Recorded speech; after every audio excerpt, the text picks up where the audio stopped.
Yo la team, j'espère que vous allez bien, que vous passez une excellente journée. Ça y est, on se retrouve tranquillement pour moi, le plus grand championnat du monde, tout simplement la première ligue qui commence dès demain avec Manchester United contre Fulham. On a déjà des chocs intéressants, West Ham, Aston Villa, Chelsea, Manchester City et également Leicester, Tottenham. D'ailleurs, le match entre Chelsea et Manchester City sera tout simplement sur mon canal Telegram. On va attendre tranquillement d'avoir les compositions d'équipe ce dimanche pour vous envoyer des pronos buteurs, car à coup sûr, on aura du but dans ce choc. On connaît Chelsea qui a fait une grosse fin de saison. On connaît City qui est également multiple vainqueur de cette première ligue. Donc n'hésite pas à nous rejoindre.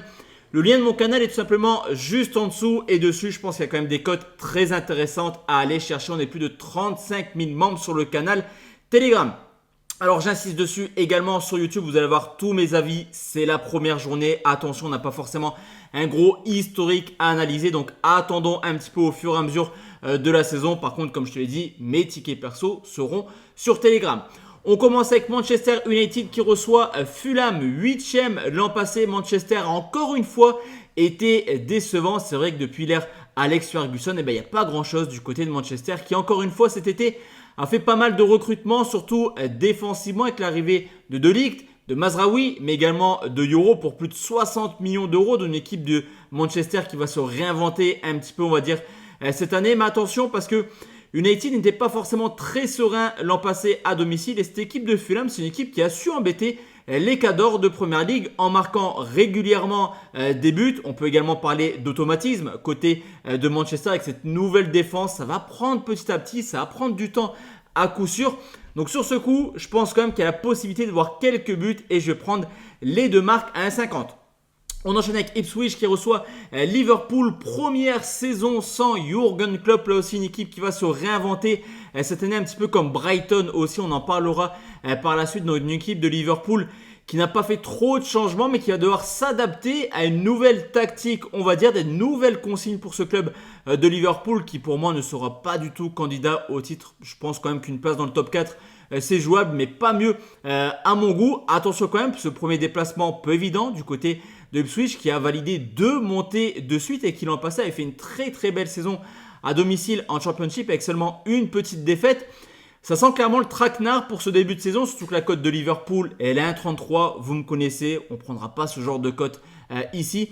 Donc on va prendre un nul remboursé si Liverpool, ça me paraît plutôt pas mal à 1,56.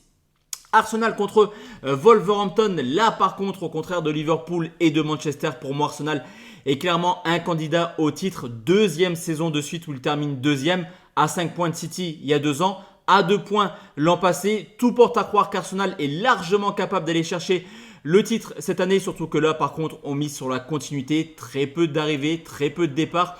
Toujours Arteta à la tête d'Arsenal. Cette équipe de Wolverhampton par contre, ça fait quelques années qu'elle est quand même dans le ventre mou du championnat, et on le sait, Arsenal à domicile c'est une valeur sûre.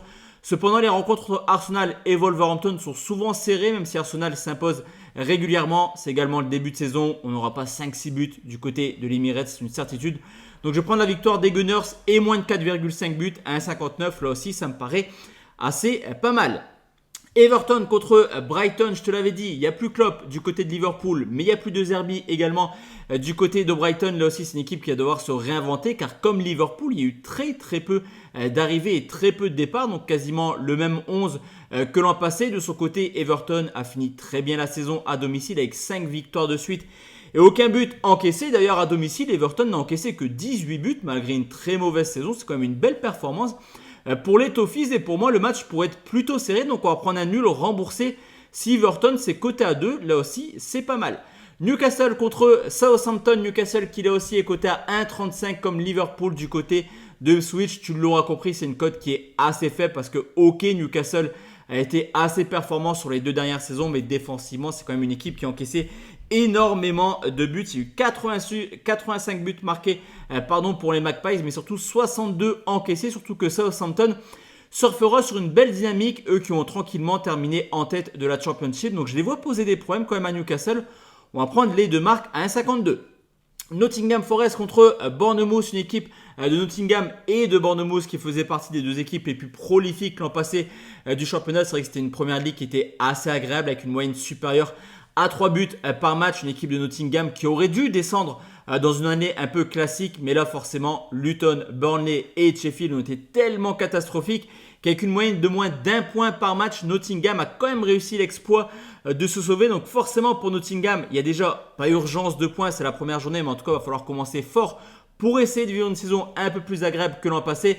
Mais attention, parce que Bournemouth est capable du meilleur comme du pire. On l'a vu l'an passé, c'est une équipe qui va marcher avec des séries. Ça va enchaîner 5 victoires de suite, ça va enchaîner 5 défaites de suite. Donc je vois un match plutôt ouvert, je vais prendre le plus de 2,5 à 1,60. West Ham contre Aston Villa, deux candidats également aux places européennes. C'est un des premiers chocs de cette première ligue. Une équipe de Villa qui avait réussi l'impensable l'an passé en terminant 4e. C'est une énorme performance pour un outsider de terminer dans le top 4 en Angleterre. Donc participation en Ligue des Champions pour les hommes d'Unai Emery qui auront vraiment à cœur d'essayer de réitérer ce genre de prestations. Mais c'est un premier déplacement à West Ham peu évident. West Ham qui a fait quand même un recrutement assez cohérent, je trouve, dans l'ensemble, qui devrait logiquement terminer mieux que la 10e place de l'an passé et qui historiquement réussit bien contre Aston Villa. Une seule défaite sur les 10 dernières rencontres. Donc je vais prendre West Ham ou nul et plus d'1,5 but, c'est coté 1,75. Ça reste deux équipes plutôt joueuses.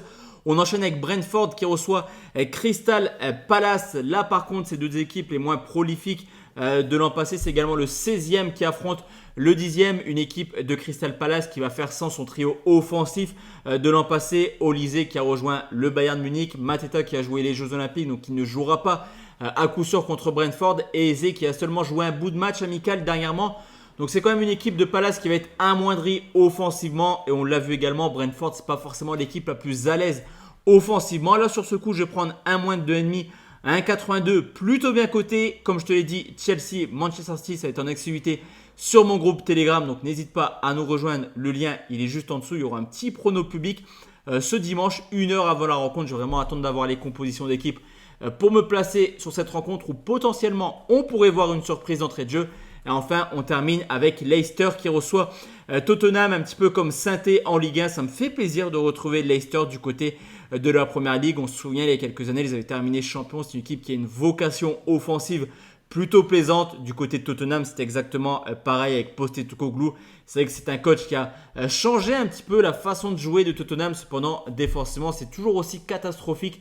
L'an passé, c'est d'ailleurs la raison pour laquelle Tottenham ne termine pas dans le top 4. C'est à cause de sa défense. L'année dernière, il y a également l'arrivée de Solanke du côté de Bournemouth. Donc offensivement, il y a un petit peu un remplaçant à Kane, quelqu'un qu'on cherchait l'an passé, même si Richarlison n'a pas fait une énorme saison. Ça reste un joueur de talent, mais en tout cas Solanke peut faire la différence du côté de Tottenham cette année. Donc vous me voyez venir, je pense que le match sera le plus prolifique de la journée. Les deux marques 1,40 c'est pas mal, le plus de 3,5 également. Mais je vais me positionner sur les deux marques, un petit un but partout me suffira pour valider le pronostic. Donc voici la team, mes avis concernant cette première journée de Première Ligue et on se retrouve demain pour la dernière vidéo de la semaine. Comme je te l'ai dit, on va parler top match, donc il y aura de la Belgique, du Portugal, de l'Italie, de la Turquie, peu importe, de la Suède, de la Norvège, peu importe, on va vraiment aller chercher le top du football européen. Très bonne journée à tous et à toutes, on se retrouve demain, ciao ciao.